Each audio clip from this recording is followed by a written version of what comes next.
সকলকে স্বাগত জানাচ্ছি রে লেভেল সিভিল সলিউশনে। আজকের যে আমরা বিষয়টা নিয়ে আলোচনা করব সেটা হচ্ছে ব্রিক টেস্ট। ব্রিক টেস্ট কীভাবে আমরা করতে পারি সাইটে অথবা বাড়িতে অথবা ইট কেনার সময়। অনেক সময় আমরা ইট কিনতে যাই, সেখানে আমরা চিনতে পারছি না যে কোনটা ভালো ইট, কোনটা কোন ক্লাসের ইট। তো আজকের এই ভিডিওতে আমরা বুঝবো যে সাইটে অথবা ব্রিক কেনার সময় আমরা কীভাবে সঠিক ইটটা বেছে নিতে পারি, অথবা কোনটা কোন ধরনের ইট, first class, second class, third class, এই তিন ধরনের ইট আমরা পাই। তো কোনটা কোন ধরনের ইট আমরা এই ভিডিওর মাধ্যমে আলোচনা করব বা চিনে নেব। তো চলুন শুরু করি আজকের এই ভিডিওটা এবং আমরা দেখে নিই যে কীভাবে আমরা সঠিক ইটটা চিনতে পারি।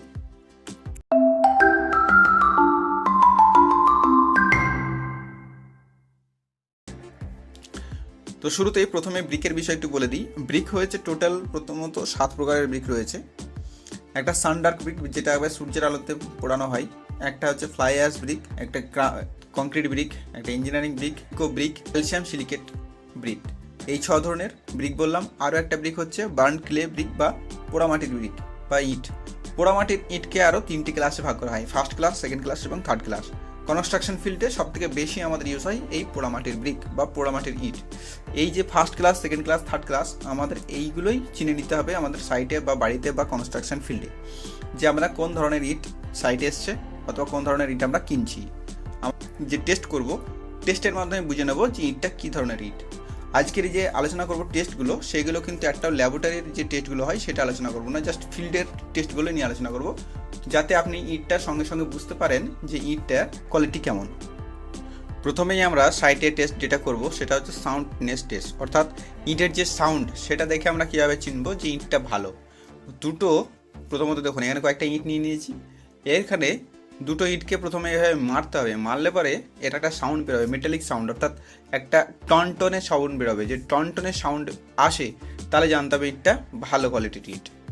এরপরে আমরা হার্ডনেস টেস্ট করব। হার্ডনেস বলতে ইটটা কতটা শক্ত। একটা 1.5 মিটার উঁচু জায়গা থেকে বা হাতে ধরে 1.5 মিটার উঁচু জায়গা থেকে ফেলে দিলে ব্রিকটা যদি না ভাঙে তাহলে জানতে হবে ইটটা ক্লাস এ অর্থাৎ ফার্স্ট ক্লাস ব্রিক। এটা 2 টুকরো বা ভেঙে যায় তাহলে জানতে হবে এটা সেকেন্ড কোয়ালিটি ইট, মানে সেকেন্ড ক্লাস ইট। আর অনেক সময় দেখা যায় যে ইট অনেকগুলো বেশি চূর্ণ বিচূর্ণ হয়ে যাচ্ছে, তখন জানতে হবে ইটটার কোয়ালিটি ভালো না। তো এইভাবে আমরা হার্ডনেস টেস্ট আমরা করতে পারি। তারপরে হচ্ছে ইটের সেফ, অর্থাৎ ইটের যে সাইজটা সেটা আমরা দেখব যে ইটের সাইজটা সঠিকভাবে আছে কিনা, মানে আমাদের ইটের যে মাপ সেই ইটের মাপটা সঠিক আছে কিনা সেটা দেখতে হবে। ইটের মাপ আমাদের 10 ইঞ্চি, 3 ইঞ্চি, 2.5 ইঞ্চি বা 3 ইঞ্চি, 5 ইঞ্চি এরকম হয়ে থাকে। তো আমাদের সেই ইটের মাপটা আমাদেরকে দেখে নিতে হবে সাইটে। এরপরে হচ্ছে স্ট্রাকচার, অর্থাৎ ইটটা আমরা একটা ইট যদি ভেঙে দিই তো সেই ইটের ভিতরের কি স্ট্রাকচার আছে, মানে ইটের ভিতরে কী রকম পরিস্থিতি আছে সেটা দেখতে হবে।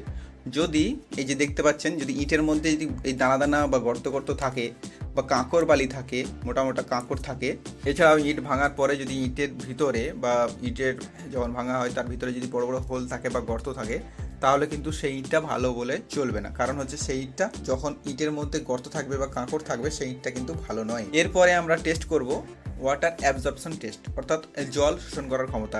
একটা ব্রিকের জল শোষণ করার ক্ষমতা হচ্ছে 20%-এর কম, অর্থাৎ একটা ভালো ইট তখনই বলবো যখন তার জল শোষণ করার ক্ষমতা হবে 20%-এর কম।